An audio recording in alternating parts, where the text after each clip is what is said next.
There is a quiet truth that many people begin to sense only as the years pass and the seasons of life grow softer, more fragile.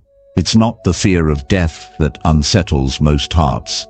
It's the quiet ache of looking back and realizing that so much time was spent being busy, yet so little of it was ever truly lived.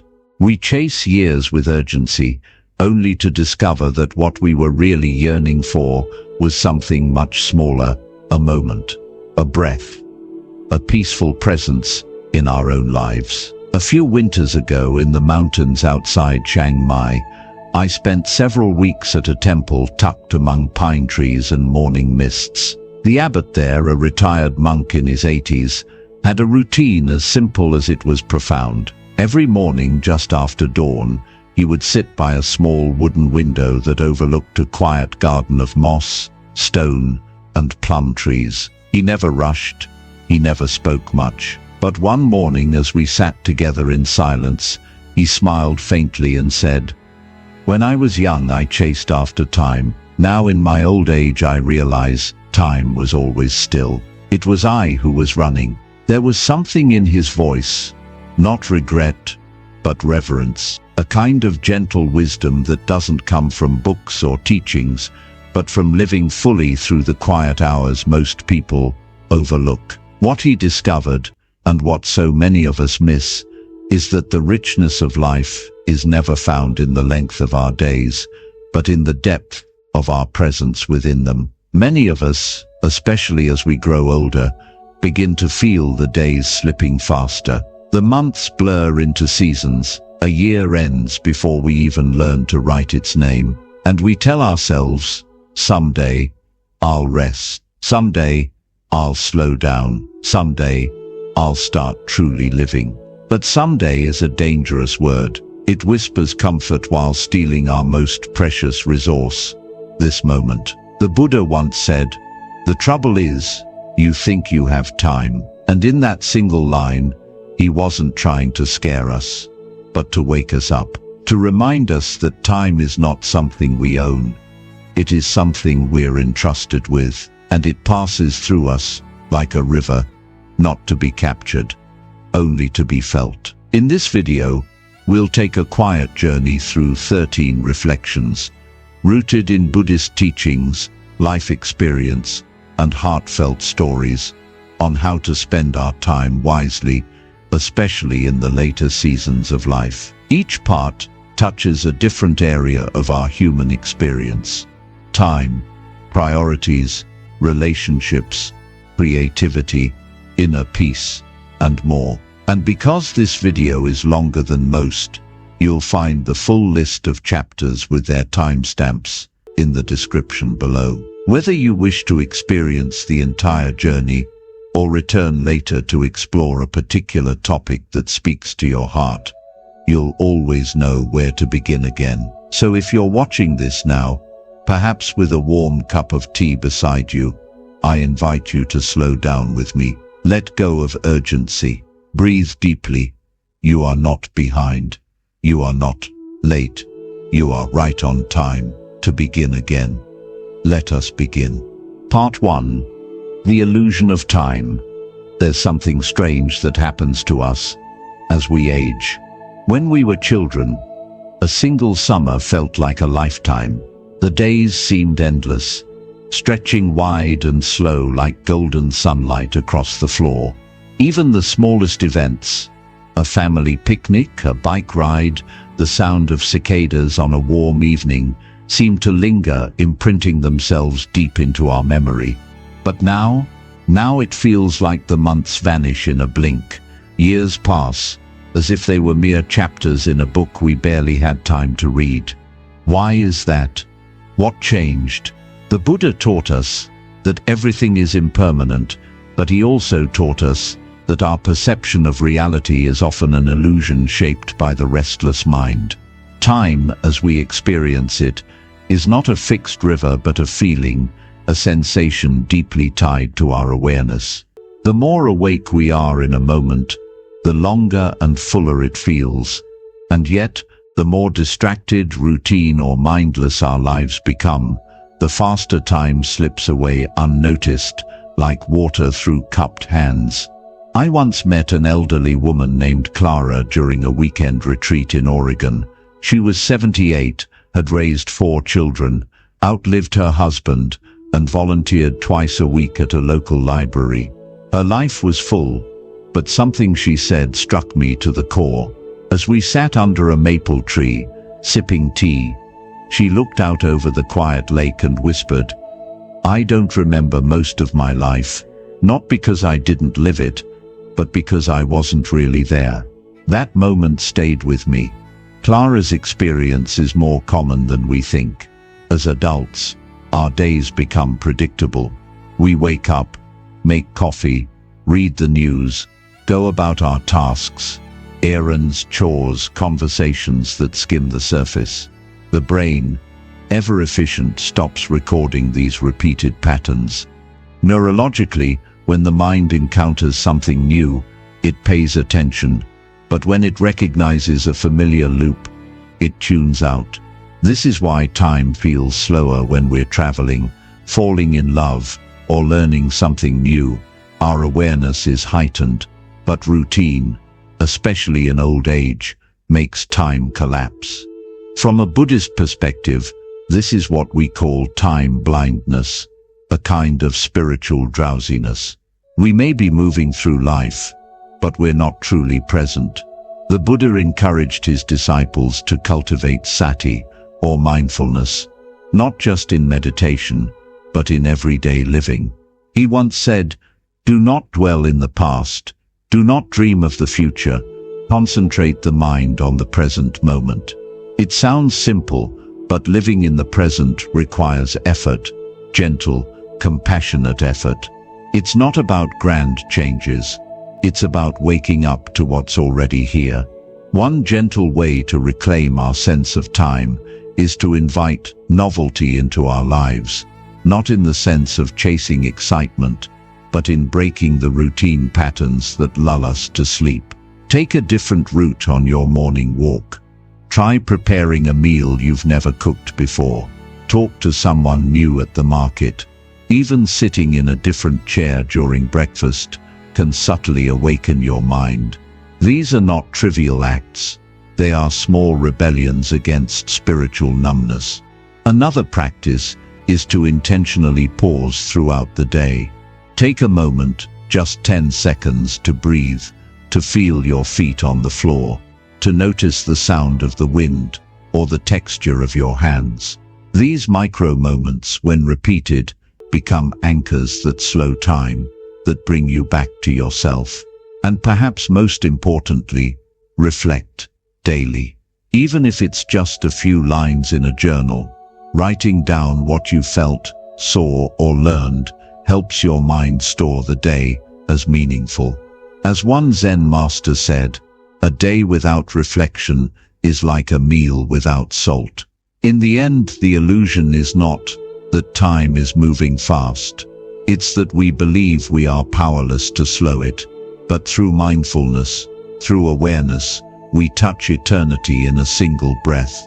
Because time is not something we chase, it is something we awaken to. Part 2. What truly matters. There's a curious moment that tends to arrive quietly, somewhere in the second half of life. It doesn't come with fanfare, nor does it demand immediate action, but it lingers like a shadow on a long afternoon. It's the realization that so much of what once felt important may not have mattered all that much at all. Years ago, during a hospice volunteer training, I met a retired nurse named Helen. She had spent decades working in hospitals, delivering babies, comforting the dying, holding space for every kind of human joy and sorrow. At 72, she had chosen to spend her free time with those nearing the end of their lives, not out of obligation, but from a quiet knowing that there are lessons at the edge of life that the busy world doesn't teach. She told me something that has stayed with me ever since. No one in all my years of sitting beside the dying ever asked for more meetings, more paychecks, or more emails. They asked for people, for peace, for time, they never made. The Buddha spoke often of right view, a clarity of perception that allows us to see through the fog of delusion and grasp the truths that truly liberate. One such truth is this: not all tasks are equal, and not everything that demands your attention deserves it. Yet so many of us, especially in the prime of our working years, confuse being busy with being purposeful. We fill our days not with meaning, but with motion, and we convince ourselves that urgency equals importance. But here's the catch. Time has its own quiet way of revealing truth. It's not until we look back, sometimes decades later, that we realize the cost of those choices, the missed birthdays, the quiet moments skipped, the small chances to be kind that we were too hurried to take. In Buddhist teaching, there is a practice known as the 5 recollections, or Panca Anusati. Among them is this profound reminder: I am subject to aging. There is no way to escape it. I am subject to death. There is no way to avoid it. All that is dear to me will become separated from me. These are not meant to depress us. They are meant to awaken us to what truly matters now, before it slips away. One helpful practice we can borrow here is something I call the deathbed perspective. Imagine yourself, 30 years from now, lying in bed, reflecting on the life you've lived.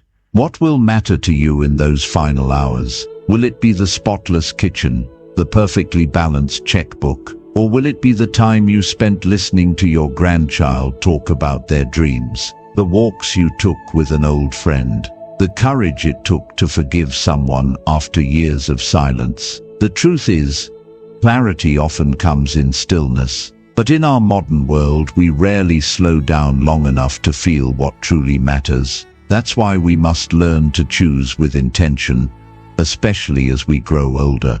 We must become guardians of our own attention. Here's a small practice you can try. Every morning before the noise of the day begins, sit with a pen and paper and ask, what would truly matter today if this were my last? Don't overthink it. Write what comes to your heart. Then let those answers, not your calendar or your to-do list, guide your next steps. The Buddha once said, your work is to discover your work, and then with all your heart, to give yourself to it. He wasn't speaking only of employment. He was speaking of Dharma, your soul's true calling.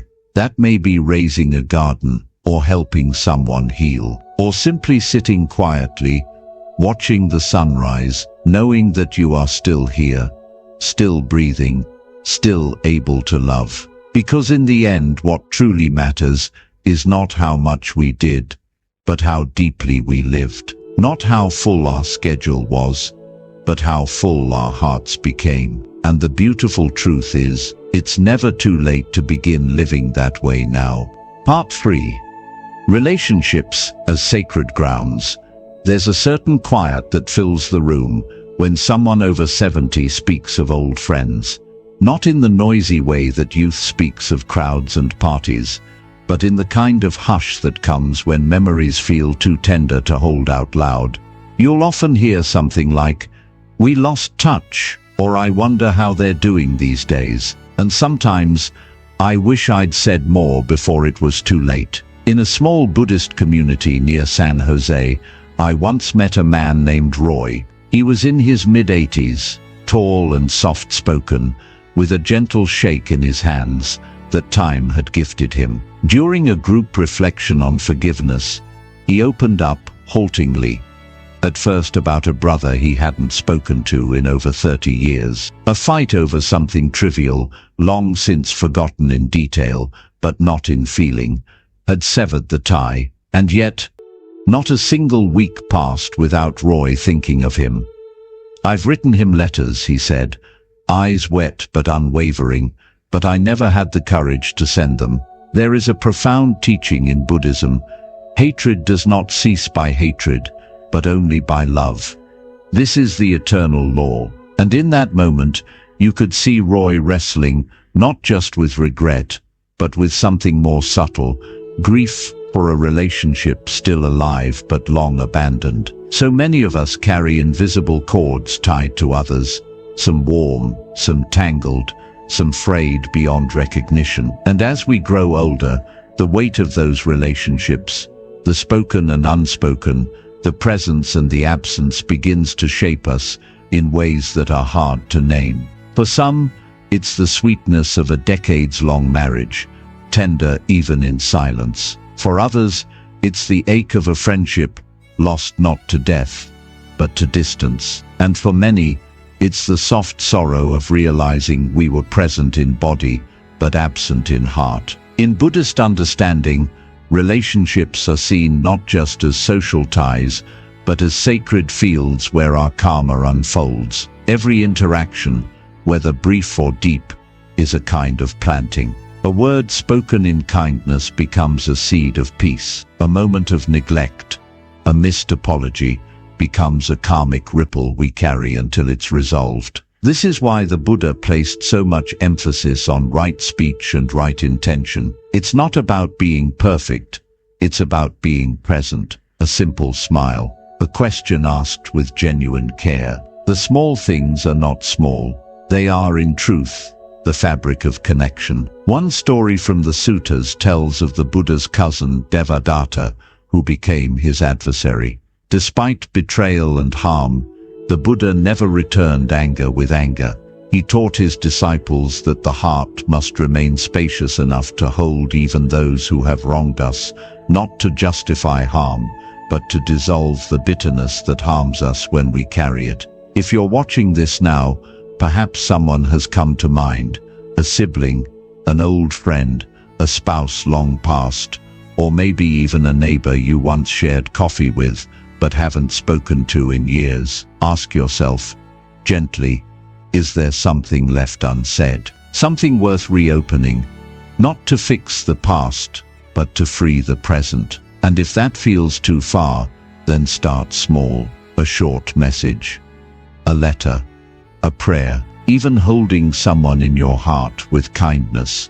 Through the practice of metta bhavana, loving kindness meditation, can begin to mend the unseen threads. Relationships are not built only on the big things, the anniversaries, the reunions, the heartfelt apologies. They are built more often on the daily gestures, the call to check in, the remembering of a favorite story, the quiet listening without needing to reply. And yes, sometimes the bond remains broken. Not every door reopens, but even then, peace is possible, not because the other person changes, but because you choose to release the suffering. As the Dhammapada reminds us, better than 1,000 hollow words is one word that brings peace. Let us speak fewer words, but make them count. Let us love, not in grand declarations, but in quiet, daily deposits of care. Let us make peace not only with others, but within ourselves, for the ones we love too little, too late. Because in the end, it is not the number of people we've known that matters. It is the depth of presence we offered to those who crossed our path. And it is never too late to plant one more seed of kindness in the sacred ground between hearts. Part 4. Purpose and inner work after retirement. There is a moment, sometimes subtle, sometimes deafening, that arrives after the structure of work begins to dissolve. No more morning rush, no more meetings, no deadlines, no office politics. At first there is a sense of relief, even celebration. You sleep in, you travel, you enjoy the leisure that once seemed so far away. But then after a while, something begins to shift. A quiet question, barely a whisper, rises from the stillness. Now what? It's a question not of survival, but of meaning. And for many people over 60, it is the most important question of all. I once spoke with a man named Richard, a retired architect from Colorado. For over 40 years, he designed buildings that would outlive him: hospitals, schools, civic centers. He was meticulous, driven, widely respected. But after retiring at 67, he told me something that caught me off guard. "I don't know who I am when I'm not building something." He said it without sadness, but also without clarity. He wasn't lost, exactly, just untethered. Like a ship that had left the harbor but hadn't yet set its course. He didn't miss the work. Not really. He missed the purpose. In Buddhism there is a concept called sankhara, formations of the mind, patterns of doing, becoming, achieving. These formations, if left unchecked, can run our lives without ever asking us if they still serve us. Retirement in this light isn't the end of purpose. It's the beginning of conscious purpose. A new chance to turn inward, to meet ourselves not as workers, parents, providers, or achievers, but as human beings with something still beautiful to offer. The Buddha taught that right livelihood is not just about earning income, but about living in harmony with our values. And after retirement, that harmony may look very different. It may mean mentoring a young neighbor, writing down stories for your grandchildren, tending a garden with reverence, volunteering not to stay busy, but to stay connected to the web of life. I met a retired school teacher once, who began reading aloud to children at the public library every Thursday. She called it her Dharma in disguise. To her, it wasn't just a hobby. It was a continuation of her inner work, showing up with patience, presence, and warmth for others. She said, "When I stop giving, I stop growing." But here's the beautiful paradox. Purpose at this stage of life isn't necessarily about doing more. It's about being more present, being more generous, being more in touch with what moves your heart, even if no one else sees it. And yes, there are those days when the body feels heavier, when the world moves too fast, when you wonder if you've become invisible. But please know this, your worth is not tied to what you produce. Your presence, your listening, your stories, your silent wisdom is a gift this world desperately needs.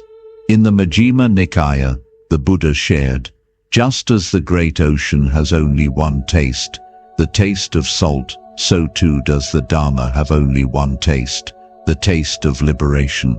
Liberation at this stage in life often means freeing yourself from the belief that you must still prove something. It means embracing your experience, not as something behind you, but something you now embody. You are a walking testament to survival, to love, to endurance. So if you find yourself asking, "What's my purpose now?" try asking instead, "What brings my heart alive? Where can I offer my stillness, my compassion, my presence?" And know this, even the quietest acts, making soup for a neighbor, lighting incense each morning, sitting with someone who is grieving, can be offerings of the highest kind, not because they are loud or visible, but because they are rooted in awareness. Purpose after retirement doesn't have to be grand. It just has to be real, and in truth, your most meaningful work may not be what you build with your hands, but what you awaken in others, simply by being deeply, unmistakably yourself. Part 5. Health, energy, and compassion for the body. There comes a time in life when the body no longer obeys with the ease it once did. The knees creak a little louder in the morning. The back hums with quiet reminders when we rise from a chair. Even a gentle walk can feel like a meditation in patience. But rather than seeing these changes as betrayals, what if we learn to see them as invitations, gentle nudges from the body, asking us to slow down, to listen, to care? In Buddhist thought, the body is not an obstacle on the path. It is the first foundation of mindfulness. Kauyam Pasana, as it is called in the Satipa Nyumphana Sutta, is the practice of watching the body, not with judgment, but with a loving awareness that says, I see you, old friend. I thank you for carrying me. I once met a woman named Grace at a mindfulness retreat in Northern California. She was 74 and recovering from hip surgery. For most of her life, she had been fiercely independent, hiking, dancing, even teaching yoga. But after her surgery, she told me, she began to feel like a stranger in her own body. I felt betrayed, she said softly, like my body had decided to move on without telling me. And yet, as the retreat went on, I watched Grace do something extraordinary. She began to befriend her body again. Every step with her cane became a lesson in presence, every breath, a prayer. One morning during walking meditation, she turned to me with tears in her eyes and said, "I thought I needed to get strong again, but maybe what I really needed was to get kind." That shift from performance to compassion is at the heart of Buddhist practice. The Buddha taught us to treat our bodies not as machines to be pushed, but as temples, temporary, fragile, yet profoundly sacred, the vessel through which we experience this life. And when we stop resisting its aging, something beautiful happens. We start to listen. When was the last time you asked your body what it needed, rather than told it what to do? So often, we treat fatigue like a weakness. We wear exhaustion like a badge of honor.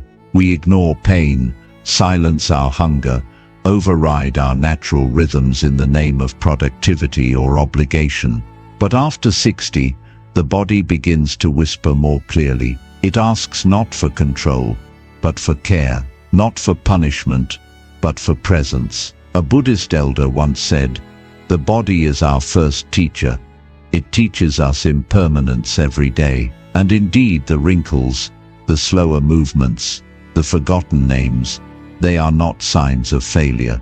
They are signs that the world is asking us to live more slowly, more gently, more deeply. One of the most powerful practices you can begin today is the body scan meditation, lying down or sitting comfortably, bringing awareness slowly to each part of the body, not to fix or change anything, but simply to notice, to offer attention like you would to a beloved child or an old friend. You may be surprised at what surfaces, not just tension, but gratitude, not just discomfort, but forgiveness. Movement, too, can be sacred.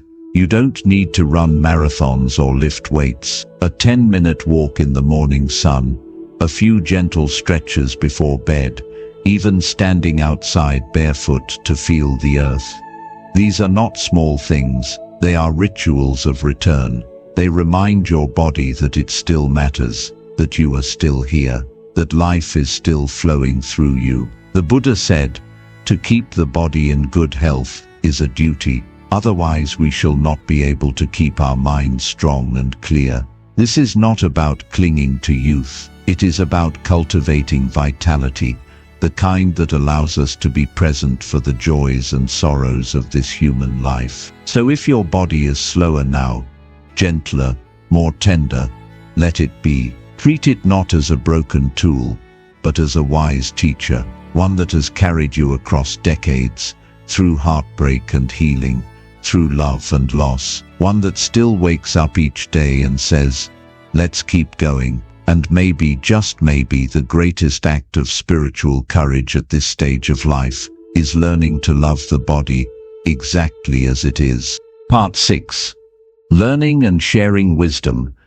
There's a quiet misconception in our culture that learning is something reserved for the young, that it's a process with an endpoint, a finish line, perhaps marked by graduation caps or career milestones. But the truth is, the deepest learning begins only when the pressure to achieve fades, and what remains is pure, heartfelt curiosity. And more often than not, it happens later in life. I remember once attending a Dharma talk at a small Sangha in New Mexico. The teacher, a 92-year-old lay practitioner named Samuel, opened the session not with a sermon, but with a question. "What are you learning these days?" he asked, scanning the room slowly. Some people chuckled politely, thinking it rhetorical. But he repeated it, this time softer. I'm serious. What are you still learning? When no one responded right away, he smiled and said, I'm learning how to be gentle with my fear of forgetting names. The room fell silent, not out of pity, but out of recognition. That quiet vulnerability, it was a teaching all on its own. In Buddhism, there is a concept called prajna, or wisdom, not just intellectual knowing, but the kind of deep understanding that arises from life itself. Wisdom doesn't come only from books or scriptures. It is carved into the heart by decades of experience, by heartbreak and healing, by showing up again and again for the messy miracle that is this human life. And here's the beautiful truth.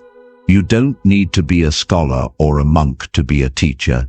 In fact, some of the best teachers are those who are still learning themselves. The Buddha often emphasized that one of the most powerful ways to integrate what we learn is to share it with others, not as experts, but as fellow travelers on the path. A dear friend of mine, Linda, began teaching meditation classes at her senior center at the age of 76. She wasn't certified. She hadn't been to India. But she had spent 2 decades quietly practicing mindfulness each morning. And when she saw that others around her were struggling with anxiety, grief and loneliness, she simply began to share what had helped her. I'm not here to fix anyone, she told me. I just tell them what helped me breathe again. That's what learning looks like after 60. It's not about mastery, it's about generosity. And sometimes, it's not even about teaching others, it's about teaching yourself again. Learning a new instrument, writing down stories for your grandchildren, exploring Buddhist texts with fresh eyes, even learning how to navigate a changing body or a shifting world with patience and grace. These are all forms of sacred learning. The Buddha himself was called Siddhartha, one who is on the path to understanding. Not one who had already understood everything, but one who was still learning. That in itself is a lifelong identity. Another powerful practice is what Buddhists call Dharma sharing. You don't need a stage or an audience. It can be as simple as telling a friend, I heard something today that moved me, or this quote helped me through a hard moment. When we offer what we've learned, even in small doses, we create ripples. We light candles we may never see burning. And if you feel like you have nothing to teach, remember this.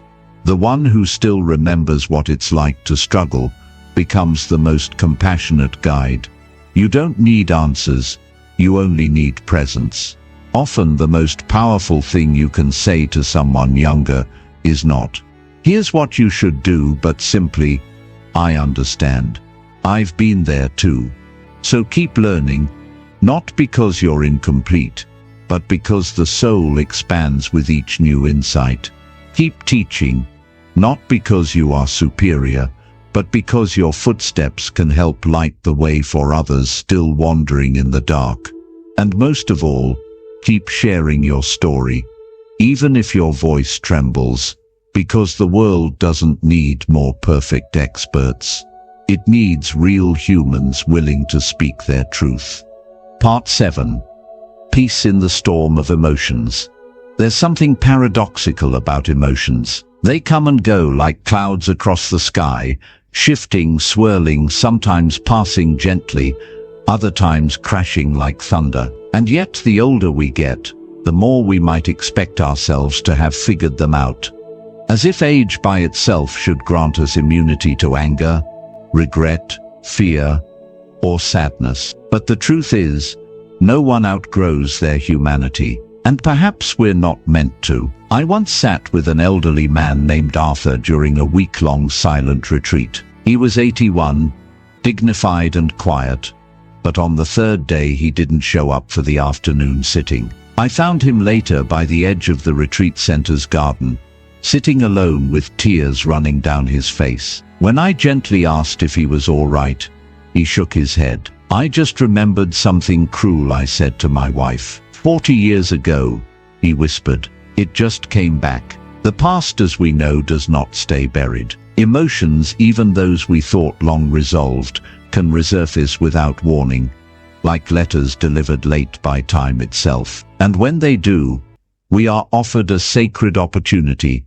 not to judge ourselves, not to suppress the feeling, but to meet it with presence. In the Buddhist tradition, emotions are not enemies to be defeated. They are visitors, citta vethi, mind moments that arise due to causes and conditions. The Buddha taught that most strong emotions like anger or fear have a physiological lifespan of just 90 seconds. That is, if we don't feed them with stories, resistance, or rumination, they pass on their own. This is a powerful insight.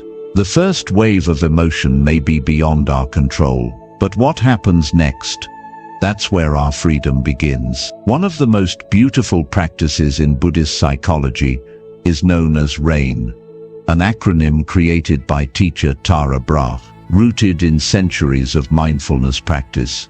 Recognize what is happening, allow it to be there, investigate with gentle curiosity, nurture with kindness. When you feel sadness arise, perhaps a memory, a disappointment, or simply the ache of loneliness, you can pause, place a hand on your chest, breathe, recognize, this is sorrow. Allow, it's okay to feel this. Investigate, what does it feel like in my body? And then nurture. May I hold this with care? This is not weakness. This is inner strength, spiritual maturity. It is walking into the storm with an umbrella of awareness. The Buddha himself was never afraid to show emotion. He grieved the death of his disciples. He comforted the sick with tenderness. He told Ananda, his faithful attendant, that loving others deeply is not a distraction from the path. It is the path. And yet we live in a world that often tells us to get over it, to stay strong, to keep moving. But what if true strength isn't in pushing feelings away, but in holding them gently, like a crying child? I remember a woman in her 60s once saying to me, I spent my whole life trying not to feel too much. Now I just let myself feel everything. And strangely, I've never been more at peace. There was something deeply liberating in her face. Not the absence of pain, but the absence of resistance. You see, emotions are not problems to solve. They are messages, sometimes messy, sometimes unclear, but always pointing towards something inside us that longs to be seen, to be heard, to be healed. And when we avoid difficult conversations, we create emotional debt that accrues over time, like unopened letters piling up in the hallway of the heart. The longer we wait, the heavier they become. But one honest moment, one sentence spoken with love, can clear years of silence. So let this be the season in your life where you no longer apologize for feeling, where you no longer hide your tears or swallow your truth. Let this be the time when you sit with your sorrow, your joy, your fear, and say, you are welcome here. As the Buddha said, as a solid rock is not shaken by the wind, so the wise are not moved by praise or blame. And yet, even the rock feels the wind. Let that be your strength, not in being unmoved, but in staying centered within the movement. Because peace does not mean the storm never comes. It means you no longer lose yourself in the rain. Part 8. Money, time, and the inner riches. Somewhere along the winding path of life, many of us are taught, often without words, that success means accumulation, a bigger home, a newer car, a better neighborhood, a retirement fund large enough to quiet the fear of uncertainty. And there's nothing inherently wrong with any of these. The problem begins when we equate net worth with self-worth, or when our pursuit of money begins to consume the very thing it was meant to protect: our time. I once had tea with a retired attorney named Charles. He had spent 4 decades climbing the ladder of his career, brilliant, disciplined, respected. At 70, his portfolio was full, but his calendar was empty. No hobbies, no close friends, estranged children. He stared out at the garden as we sat in silence, and then said quietly, "I thought I was building a life. Turns out, I was building a fortress." That moment broke something open in both of us. The Buddha was not against wealth. He himself taught kings and merchants, and he accepted the generosity of lay followers who had means. But again and again he warned of attachment, not just to things, but to the illusion that things could protect us from impermanence. The wise man, understanding that wealth is impermanent, gives it away generously and lives with a heart free of clinging. The Dhammapada says, "What does this mean in our time?" It means asking, is your wealth giving you more life or costing you life? Because many people spend their healthiest years chasing income and then use that income to try and buy back time, peace or connection they lost along the way. But time cannot be stored. It cannot be rewound. And unlike money, no one knows how much of it they have left. There's a powerful term now called time affluence, the feeling of having enough time to do the things that bring meaning. Strangely, studies show that as people get wealthier, time affluence often goes down. Why? Because as income grows, so do responsibilities, expectations, lifestyle demands. The bigger the house, the more to clean. The fancier the car, the more to insure. The more stuff we own, the more we must maintain, protect, and stress over.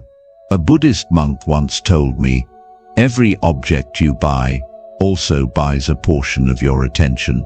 Be careful what you purchase with your peace." There's also a beautiful shift that happens when people begin to value experiences over possessions. A sunset walk, a trip to see the ocean, a quiet dinner with a dear friend. These things do not depreciate. They age well, they grow sweeter in memory, and they often cost less than we imagine. One elder I met had a lovely habit. Every month, instead of buying something new for herself, she used the money to create a small moment of joy for someone else. A surprise lunch for her daughter, flowers left on a neighbor's porch, a donation to a local food bank. That, she said, makes me feel wealthier than anything in my closet. This is not about guilt, it's about freedom. Real wealth in Buddhist thinking is measured not in dollars but in inner spaciousness. The ability to sit in your home, breathe deeply, and know that nothing owns you. The capacity to say no to what drains your life force, and yes to what nourishes your soul. And perhaps the most powerful financial wisdom the Buddha offered was this: live with enough, share the rest. Not as sacrifice, but as liberation. Because when we loosen our grip on money, we discover how tightly money was gripping us. So ask yourself gently, what is enough for me truly? What would I do with more time, even if I had less income? Where in my life have I mistaken busyness for richness? Because you may not be able to buy more years, but you can uncover more life within the years you already have. And when you look back, it likely won't be the size of your bank account you'll remember. It will be how freely you gave, how deeply you lived, and how richly you loved, with both hands open. Part 9, Creative Expression. In later years, there's a quiet miracle that often goes unnoticed in the later chapters of life, a gentle resurgence of creativity.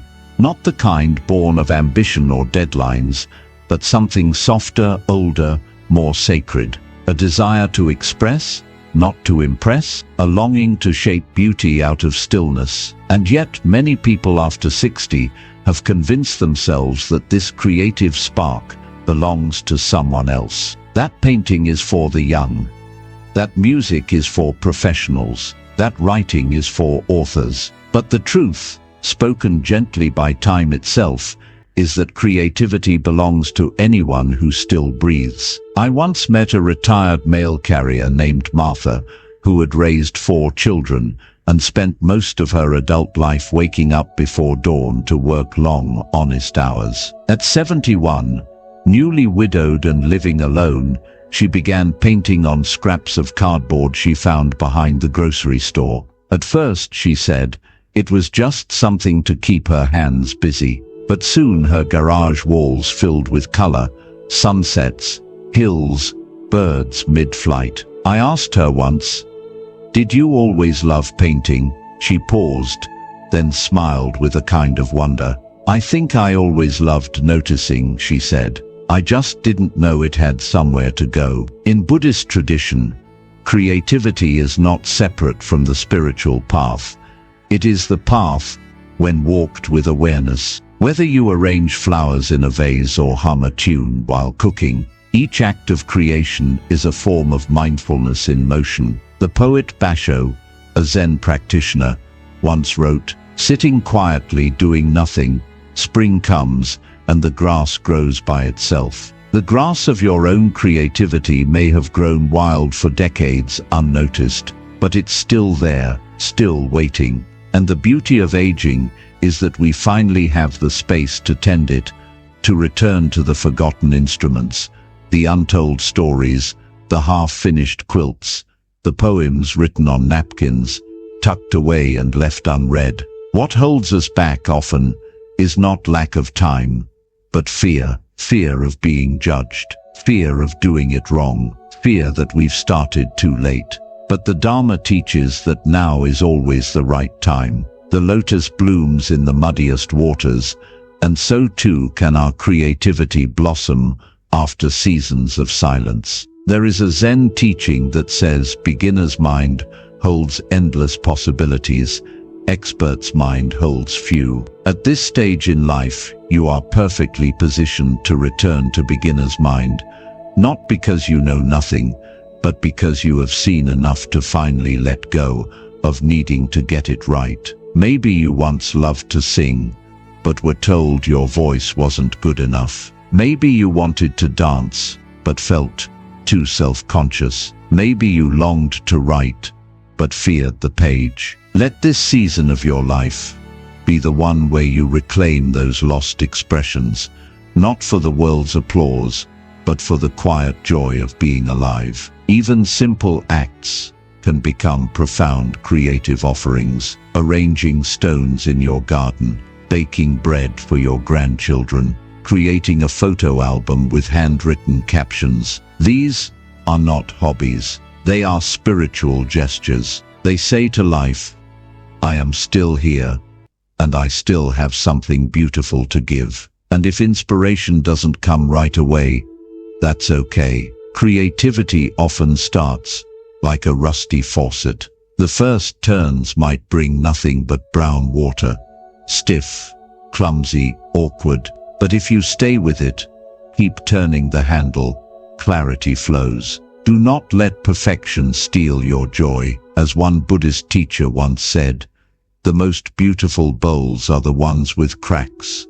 They let the light through. You are not too old. You are not too late. You are just in a riper season, with deeper roots and softer petals. So paint, write, hum, sew, dance slowly in your living room at dusk. Whisper your stories to the trees.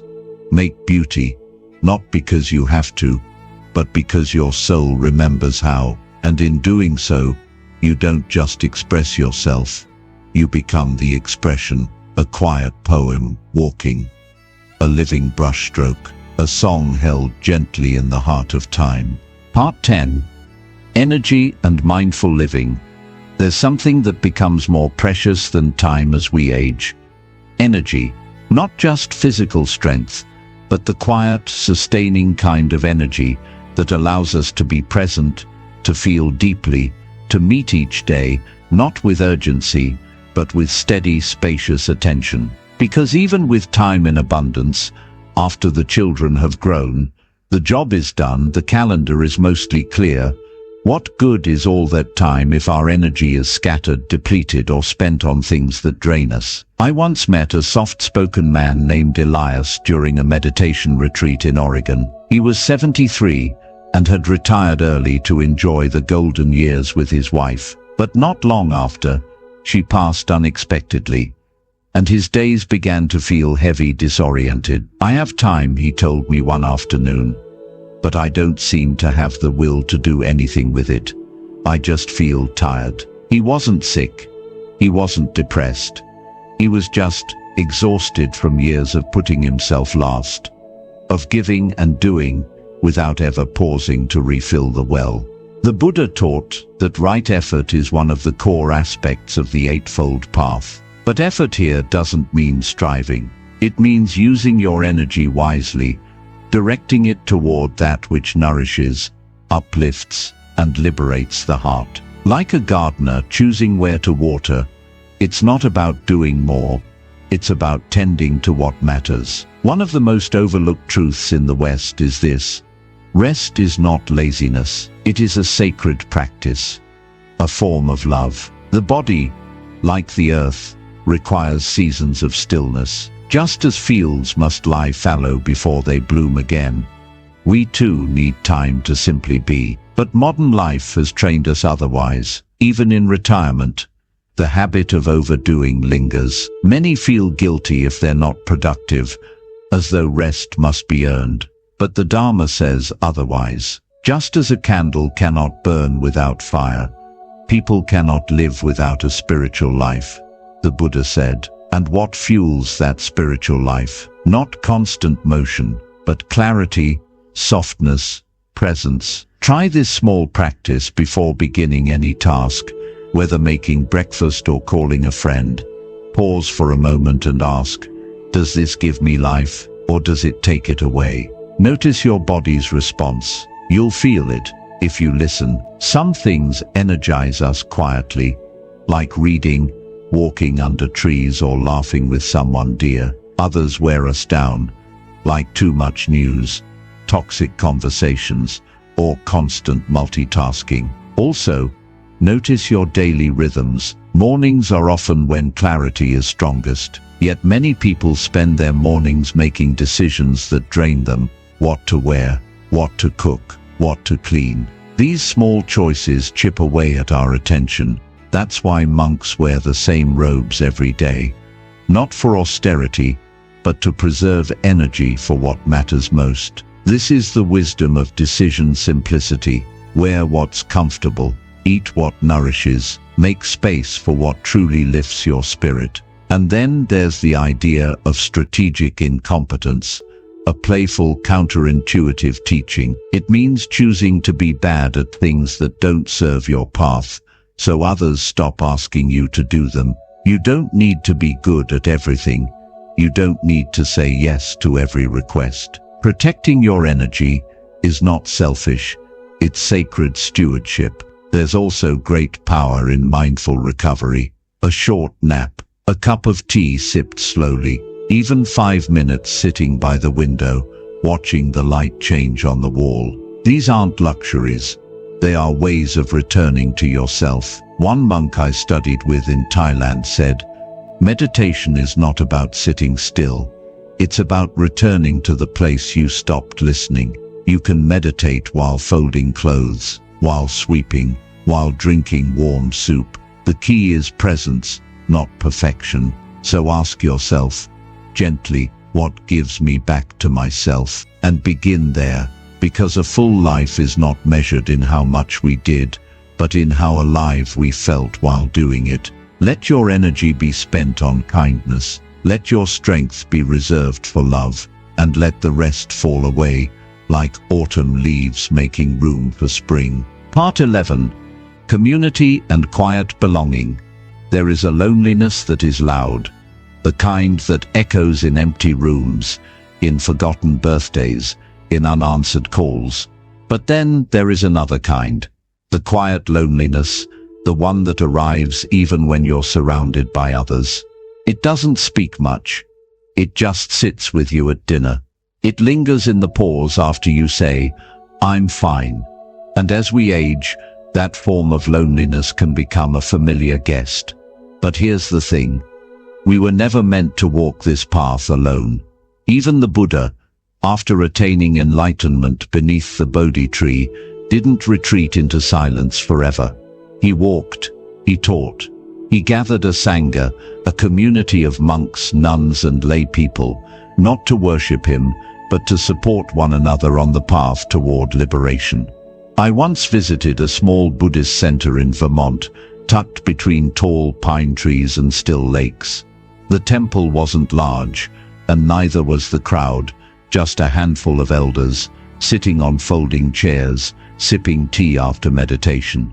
There were no robes, no chanting that day, just gentle laughter, soft conversation, and the quiet beauty of belonging.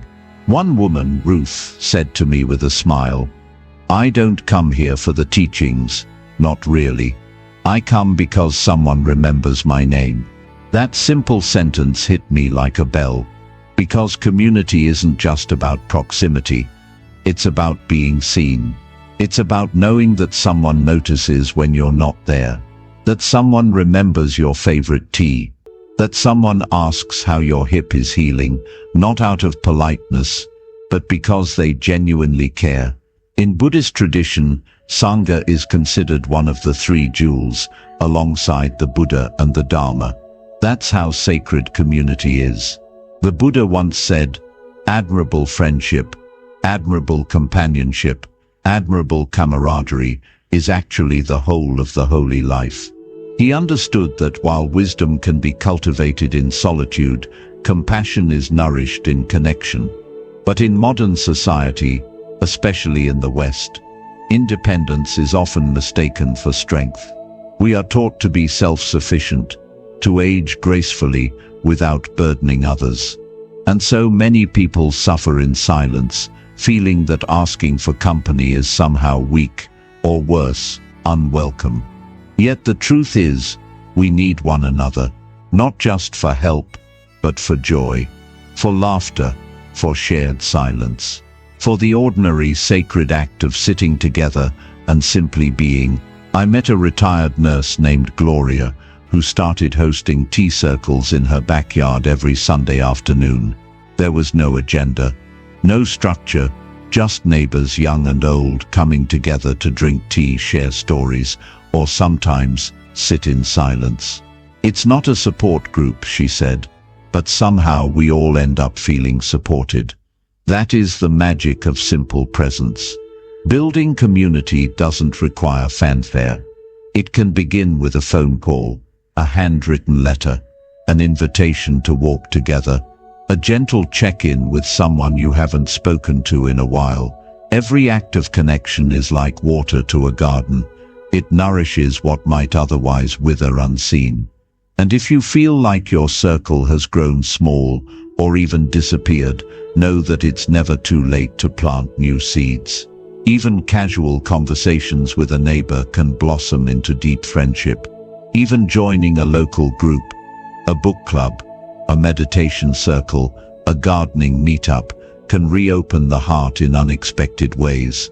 Because belonging isn't about being popular, it's about being present. It's about letting others see you, not as who you were, or who you think you should be, but as who you are now. Fully, honestly, tenderly.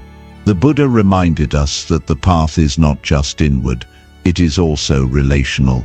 Every kind word, every listening ear, every shared moment of stillness is a brick in the bridge that connects us across our separateness.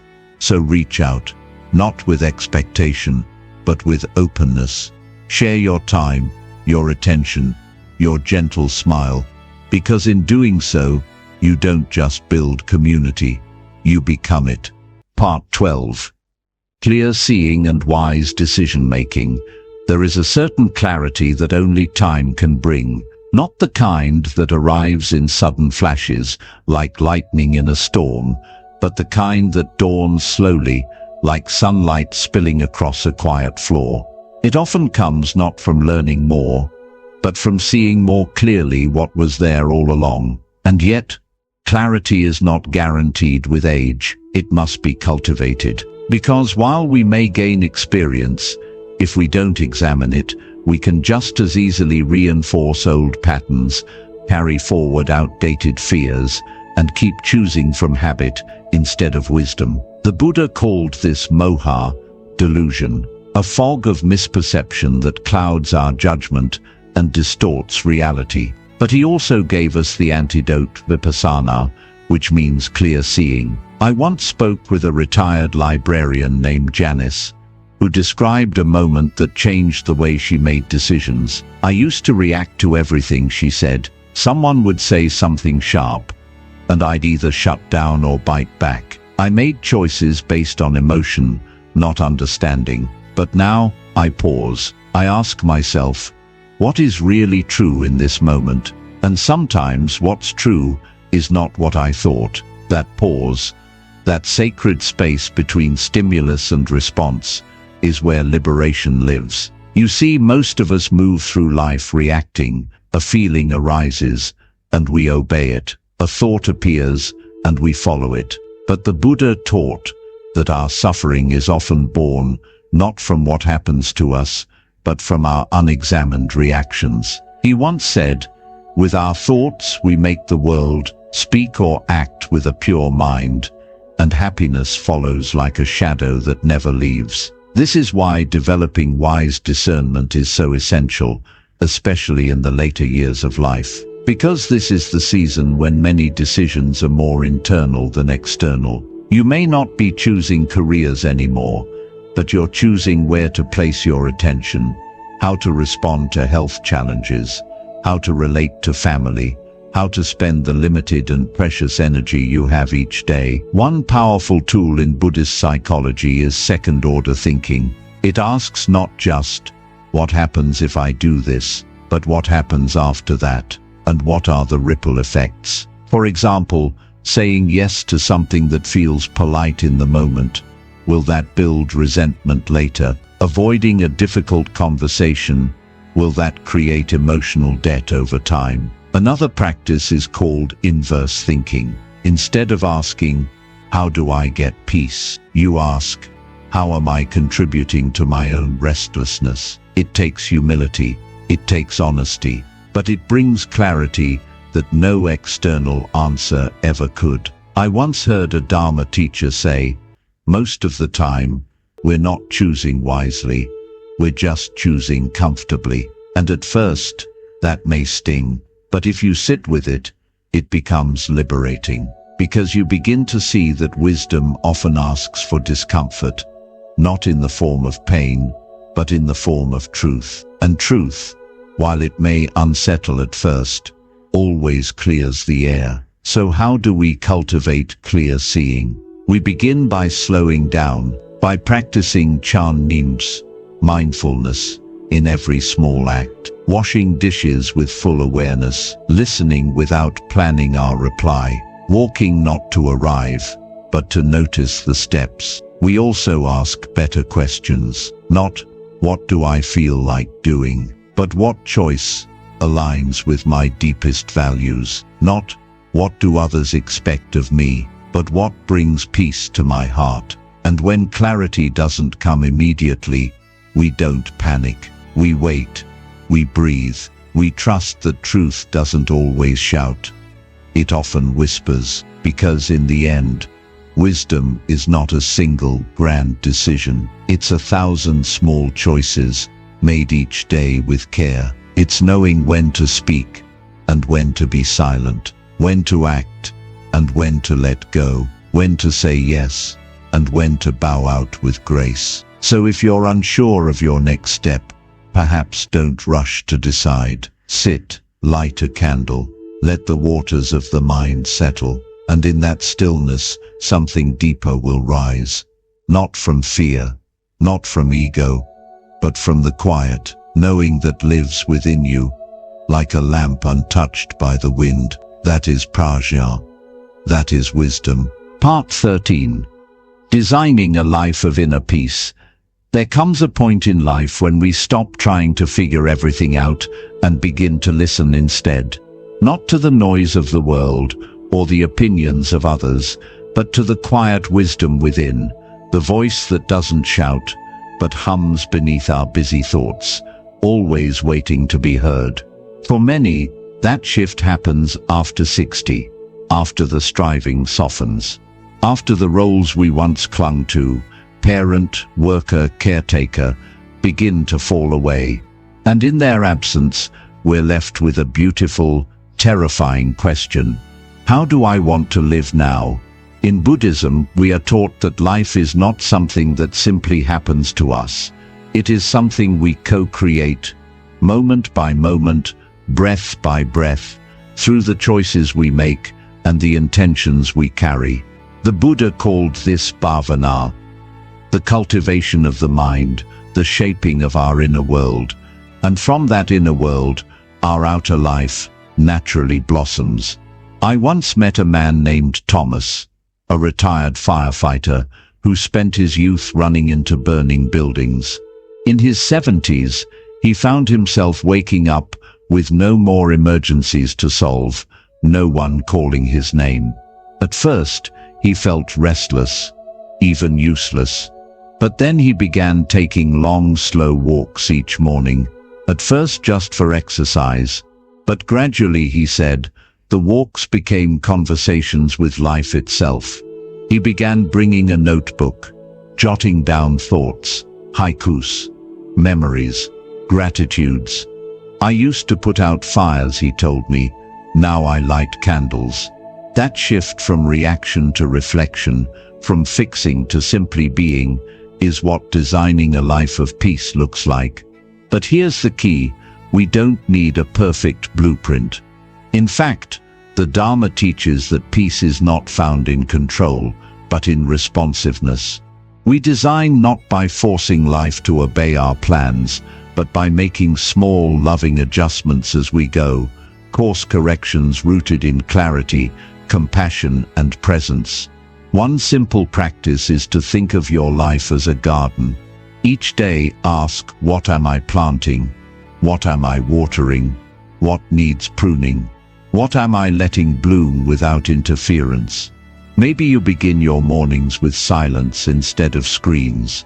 Maybe you learn to say no without guilt, and yes, only when your heart hums a little. Maybe you set aside time each week, not for chores or errands, but for soul work, journaling, prayer, meditation, or simply gazing at the sky. You don't need to overhaul your life overnight. As one Zen teacher said, if you want to transform your life, start by changing how you tie your shoes. The smallest shifts done consistently with presence create the most lasting peace. And peace in this context doesn't mean the absence of difficulty. It means no longer arguing with reality. It means choosing to meet each moment with openness rather than resistance. The Buddha taught that the root of suffering is tanha, craving, grasping, the relentless sense that this moment is not enough. But he also taught the path out of suffering, letting go, not of life itself, but of the illusion that we are not already whole. So perhaps the real design of a peaceful life is not adding more, but subtracting what no longer serves. Let go of the need to be productive every hour. Let go of people who drain your joy. Let go of identities that no longer fit. Let go of the story that you are running out of time. Because right here, right now, you are exactly where life has brought you. And that place, however imperfect, is a sacred starting point. So design gently, with soft hands, with a tender heart. Let your life become a sanctuary, not for perfection, but for presence. A quiet haven, where peace isn't a reward for doing everything right, but the natural result of loving what is. And when the day comes to look back, may your life feel not like a list of regrets, but like a handmade tapestry, stitched with intention, colored by kindness, and woven with the quiet joy of having truly lived. Conclusion: making each hour count.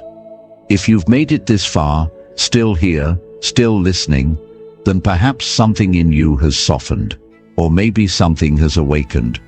A small flicker, a quiet realization. You don't need more time, you just need more presence. Throughout this journey, we haven't tried to outrun the ticking clock. We haven't made promises of eternal youth or infinite days. Instead, we've returned again and again to something far more powerful: this breath, this moment, this fragile and beautiful human life. You see, the teachings of the Buddha were never about escaping life. They were about entering it more fully, with clarity, with compassion, with courage. And as we've seen, the truly meaningful changes in life don't come from grand revolutions, but from small, conscious choices made over and over again. Choosing to pause before you speak. Choosing to forgive, even when no apology comes. Choosing to walk slower, breathe deeper, love wider. Choosing to let go, again and again and again. From time perception to relationship building, from energy preservation to creative expression, from letting go of possessions to reclaiming your voice, every principle we've explored is really about the same thing: living awake. Not perfectly, not without pain or loss, but awake enough to notice the color of the sky today, awake enough to feel the warmth in someone's voice, awake enough to sit with sorrow and not push it away, awake enough to feel joy without needing a reason. The Buddha once reminded his disciples, "A moment of pure awareness is more precious than 100 years lived in forgetfulness." So if you're wondering where to begin, the answer is simple: here. And if you're wondering when, the answer is now. Because your life is not behind you.